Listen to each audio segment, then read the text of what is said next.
only one that dreams of one day being kidnapped by a serial killer? Okay, probably should explain. See, studying the inner workings of their mind can only do so much. I need firsthand experience here. Don't worry, I'm not entirely crazy. I have a plan to get out. Or, moreover, they'll let me go. See, who could say no to this cute face, some persuasive techniques, and what I like to call the big guns? Now, I know you would all like me to try this right now, so you don't have to listen to the rest of my speech. But the scary thing is, you have no choice. Welcome to Hiding Away from Murderers. Today, we'll be going over 3 basic necessities when convincing a serial killer to let you go. First, you'll need a cute face. Sadly, this one's taken, so we'll look back at your childhood and see how fear is controlled in your mind. Next, we'll work on our persuasive techniques and look at the societal expectations that cause fear in everyday life. And finally, we'll pull out the big guns and remind them that no matter how scary your serial killer may be, the only thing to fear is fear itself. See, at this point, if they haven't fallen in love with us, they'll definitely let us go. Now that we're talking about fear, we should probably go over some killer details. Your prefrontal cortex and frontal lobe perceive the threat relating it to past experiences. Then the amygdala will send out the fight or flight response, which includes increasing the breathing and heart rate, pumping blood to all of the muscles, and giving the bloodstream a healthy dose of adrenaline. While the following factors, context, social distraction, and learning, all have a part in how we experience fear, a common theme is a sense of control, says Assistant Professor of Psychology at Wayne State University, Linda Sapp. Your brain will limit all else in the spectrum of focus, so you can directly target the threat at large. See, fear is really just a series of commands and responses in your brain, but it can be used for so much more. When we think of serial killers, we usually think of the stereotypical white, middle-aged male that stares at you for just a little too long. We don't think of people like James Parody, who by the age of 12 killed 9 people. See, he manipulated his subjects into following him into the woods and then executing them. Throughout our lives, we've been manipulated in a much less gruesome way. See, your parents used fear to teach you how to act and who to be. We learned this through our own experiences and through stories of the experiences of others. The true grim fairy tales are much scarier than some horror movies. I mean, think about it. The Boy Who Cried Wolf taught you that lying could have you getting eaten by a wolf. Then we learned that through Hansel and Gretel, if you disrespect your parents and if you're greedy, you could be eaten by a witch. And finally, the 3 little pigs. They just skimmed through life. And you know what happened? They were eaten by another big bad wolf. Getting eaten was a basic form of fear in the minds of most children. We didn't only learn through our own fears, but also through the fears of our parents. Peter Grass, author of textbook Psychology, says, "The world is not more dangerous than it was in the past because of technology, but because we have created dangerous myths on danger. We have created myths that the parents believe, and then they pass their fears onto the child, creating an extremely wary population.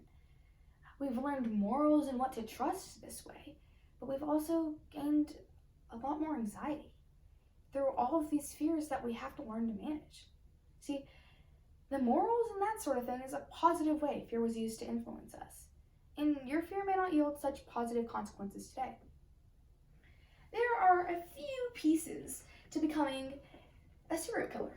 See, first, you usually have a crappy childhood consisting of an abusive parent or some big death that affected you. Then you add in some social anxiety, some mental disorders. Bam! Perfect psychopath. See, they have their own set of beliefs, but Ian Birdie says it in an understandable way. He says, whether these things are good or evil is determined by society. Well, Ian, society and I have all come together, and we'd like to tell you that killing all those people is just definitely evil. But he is right. Whether good or evil happens, it is determined by the rest of society. We walk through life trying to stay in the indistinct borderlines that society has granted us. Best-selling mystery author Rita Brown says, "The result for conformity is being liked by everyone but ourselves." So we'll try to be these respectful people, and we love the opinion of those who we see as greater than us, creating a silent, servile personality in way too many people. So we will silence our morals and this innate desire to speak out just so we can be surrounded by our peers.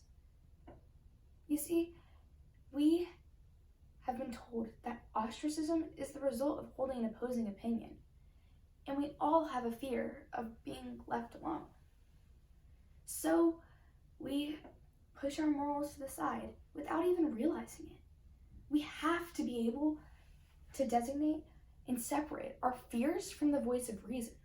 Because when the situation comes where you need your reason and your fear speaks louder, only negative consequences will result. So you must be able to distinguish your fears, which is difficult, seeing how much they control you. And it's really hard to see that you may have been wrong many times before, but you'll be able to live a more comfortable, happy life, knowing that you're no longer controlled. See, it's difficult to find a way between your fears and your real self, but it's possible. Now, we're gonna pull out the big guns. See, most serial killers like hands-on contact, but automatic weaponry is an easy, fast way to kill. And we're about to pull out some automatic weaponry of our own. The reminder that no matter how powerful you are, no matter how scary you are, there's always something more powerful. I mean, look at social media. These people time how long you're on each post and then push out content that they think you'll like based on this. The Social Dilemma film on Netflix shows us that they have psychologists come in to analyze how different images can provoke different thoughts in your mind. They're creating your thoughts, making them happen. They have the power to make or break companies. They can sway political decisions. They can sway the opinions of millions of people through the click of a button. And their power is unregulated. You may think, oh, I know better. I learned these things. I grew up and I knew, be careful with social media. It's not always true. But what about those people who didn't? What about the people who weren't warned? The people who truly have their belief system altered by social media? Who gave a singular person the power to manipulate the eyes of millions? See, that scares me to the bone. Knowing that these people should live in fear and they don't. Because fear isn't always a bad thing. Fear can be a warning. And without a warning, there's just going to be utter chaos when the time comes.